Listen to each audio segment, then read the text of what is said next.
Welcome to Sethu Chitra kitchen.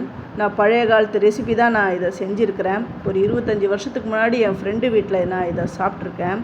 இதை பார்த்தோன்னே எப்படி இதை செய்வாங்க, இது கையால் செய்கிறதா, எப்படி பண்ணுவாங்க, அவ்வளோ ரொம்ப ஆச்சரியமாக இருக்கும். இது சமீப காலமாக தான் நான் அவங்க வீட்டில் போய் நான் இதை கற்றுட்டு வந்தேன். இது எப்படின்னு பாருங்கள். ஒரு முட்டை எடுத்து நான் அடிச்சுக்கிறேன். வெண்ணெய் ஒரு 25 கிராம் இருந்தால் கூட போதும். இது மைதாவில் தான் நம்ம செய்யணும். 1/4 கிலோ மைதா, அதுக்கு ஒரு முட்டை, வெண்ணெய் நான் எடுத்திருக்கேன். இந்த 250 கிராம் மைதா, அதுக்கு தேவையான அளவுக்கு உப்பு, அந்த வெண்ணெயை உருக்கி இதில் சேர்த்துருக்கேன். இந்த வெண்ணெய் இந்த மாவு ஃபுல்லாக இடத்துல அப்படியே கோட் ஆகணும். அந்த அளவுக்கு பிசைஞ்சுக்கோங்க. இப்படி கொழுக்கட்டை மாதிரி அப்படி பிடிச்சா பிடிப்படணும். அப்படி உடச்சி விட்டால் அவருங்க உடஞ்சிடணும். இந்த அளவுக்கு பிசைஞ்சுக்கோங்க. இப்போ அடித்து வச்சுருக்க முட்டையை நான் இதில் சேர்த்துடுறேன். முட்டை வேண்டாம் அப்படின்னு சொன்னீங்கன்னா தேங்காய் பால் சேர்த்துக்கோங்க. முட்டை வேண்டான்னு நினைக்கிறவங்களும் தேங்காய் பால் கூட நம்ம விட்டு செய்யலாம். தண்ணி தெளித்து நல்லா கெட்டியாக சப்பாத்தி மாவு மாதிரி நான் பிசைஞ்சிக்கிறேன். தண்ணி ரொம்ப விடக்கூடாது. சப்பாத்தி மாவுக்கு எப்படி நம்ம தெளித்து பிசையுமோ அந்த மாதிரி பிசைஞ்சிக்கணும். இந்த அளவுக்கு பிசைஞ்சு உருட்டி வச்சுட்டேன். இது ஒரு 10 நிமிஷம் அப்படியே ஊறட்டும். இதை மூடி வைக்கிறேன். இது ரொம்ப ரொம்ப பழைய காலத்து ரெசிபி. இது எப்படி செய்வாங்க அப்படின்னு சொல்லிவிட்டு நான் என் ஃப்ரெண்டு அம்மா கிட்ட கேட்டு தான் நான் இதை நான் உங்களுக்கு செஞ்சு காட்டுறேன். சின்ன சின்ன உருண்டையாக உருட்டிக்கணும். அவங்க கடன்னு இதை செஞ்சுறாங்க. எக்ஸ்பீரியன்ஸ் இருந்தால் கடன்னு சீக்கிரமாக பின்னிடுறாங்க. நான் ஃபஸ்ட்டு செய்கிறதுனால கொஞ்சம் அப்படி லேட் ஆகுது. இந்த மாதிரி உருட்டிக்கணும். ஆனால் ஈவனாக இருக்கணும் எல்லா சைடும். சப்பாத்தி கட்டையை எடுத்து கூட ஈஸியாக அப்படியே கடன்னு அப்படியே தேய்ச்சி எடுத்துலாம்.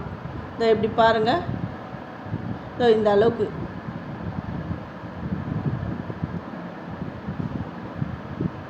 இது ஒருத்தர் அப்படியே நீட்டி விடணும், ஒருத்தர் கடன்னு உருட்டி அவங்க பின்னிடுறாங்க. ஆனால் பின்னுறது ரொம்ப ரொம்ப ஈஸி. இப்படி பண்ணிடணும். இப்படியே பாருங்கள். நான் எப்படி செய்கிறேனோ அதே மாதிரியே செஞ்சு பின்னிடுங்க. ஆனால் இது எக்ஸ்பீரியன்ஸ் தான் கடன்னு செஞ்சிடலாம். இது வீடியோவுக்காக என்னால் வீடியோவில் இது நல்லா கிளியராக தெரியணும். அப்புறம் அந்த பின்னுறதும் உங்களுக்கு புரியணுன்றதுக்காக அப்படி மொல்லமாக நான் செய்கிறேன். ஆனால் இது ஈஸியாக கடன்னு பின்னிடலாம். ஃபஸ்ட்டு என்னுடைய வீடியோவை பார்க்குறவங்க சப்ஸ்கிரைப் பண்ணலைன்னா சப்ஸ்கிரைப் பண்ணுங்கள். ஆல் என்ற ஆப்ஷனை தொடுங்க. அப்போ தான் நான் போகிற ஒரு வீடியோவுடைய நோட்டிஃபிகேஷனும் உங்களுக்கு காட்டும். இது பேர் பின்னல் பணியாரம். இதுவரை யாருமே இதை நீங்கள் கேள்விப்பட்டிருக்க மாட்டீங்க. ஏன்னா இது அவ்வளோ பழமையான ரெசிபி. இது நான் சென்னையில் இது கூட நான் தேடி பார்த்துட்டேன். இந்த மாதிரி எங்கேயுமே கிடைக்கல. இது ஈஸியாக பின்னிக்கிட்டே வந்துடலாம். இது டேஸ்ட்டும் ரொம்ப சூப்பராக இருக்கும். முட்டை வேண்டாம், நான் வெஜிடேரியன் அப்படிங்கிறவங்க தேங்காய் பால் சேர்த்துக்கோங்க. இந்த மாதிரியே அப்படியே எடுத்து அப்படியே பின்னிக்கிட்டே வரணும். கடைசியில் என்ன பண்ணால் எல்லாத்தையும் மொத்தமாக மேலே கொண்டுன்னு அப்படியே அந்த மாவில் நடுவில் அந்த கட்டை வரலால் அப்படியே பூவுடைய காம்பு மாதிரி பண்ணிடணும். ஆனால் ரொம்ப ஈஸி தான் இது. நம்ம திரட்டுறது தான் கொஞ்சம் டைம் ஆகும். ஒருத்தர் திரட்டிக்கிட்டே இருந்தால் ஒருத்தர் கடன்னு பின்னிடலாம். அவங்க ஈஸியாக கடன்னு பின்னிட்டாங்க. ரொம்ப டைம் கூட ஆக்கலை. இன்னும் அவங்க நல்லா பர்ஃபெக்டாக இது பண்ணாங்க. இது செய்ய கடன்னு வந்துடும். ஃபஸ்ட்டு தடவை 2வது தடவை தான் அப்படியே தடுமாற்றமாக இருக்கும். 3வது தடவை நம்ம கடன்னு பின்னி எடுத்துடலாம். ஈவினிங் ஸ்நாக்ஸாக இதை கொடுக்கலாம். இந்த மாதிரி ஒரு பணியாரம் இருக்குதுன்னு எத்தனை பேருக்கு தெரியும்? எனக்கு கமெண்ட் பண்ணுங்கள்.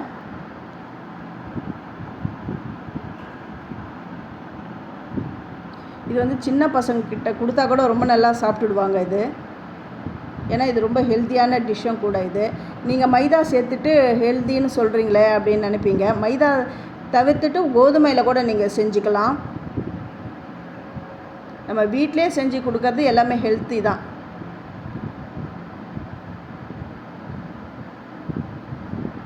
இதே மாதிரியே ரெண்டாவதும் நான் அப்படியே பின்னிடுறேன். இதே மாதிரி நான் வந்து 1/4 கிலோ மாவு எடுத்திருக்கேன்.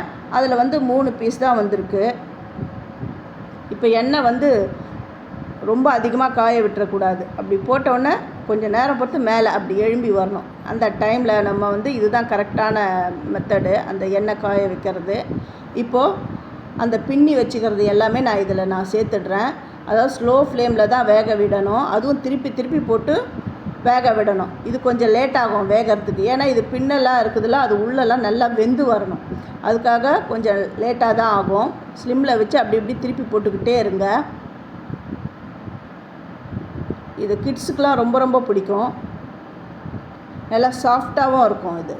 ஏன்னா முட்டை போட்டிருக்கோம், வெண்ணெய் போட்டிருக்கோம், அதனால் ரொம்ப சாஃப்டாக இருக்கும்.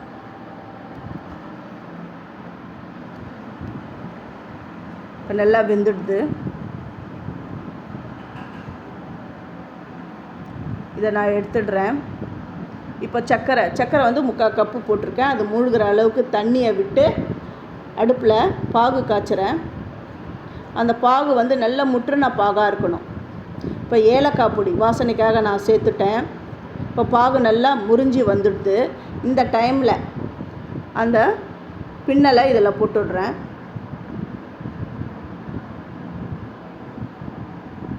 இது எல்லாமே பிரட்டி விடணும். ஸ்டவ்வை ஆஃப் பண்ணிவிட்டு பிரட்டி விட்டுடுங்க.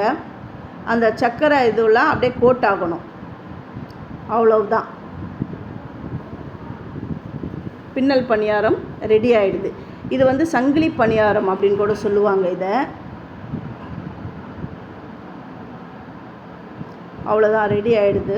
இப்போ நான் எடுத்துடுறேன். இதை நீங்கள் உங்கள் வீட்டில் நீங்களும் செஞ்சு பார்த்துட்டு எப்படி வந்ததுன்னு எனக்கு கமெண்ட் பண்ணுங்கள். தேங்க்யூ.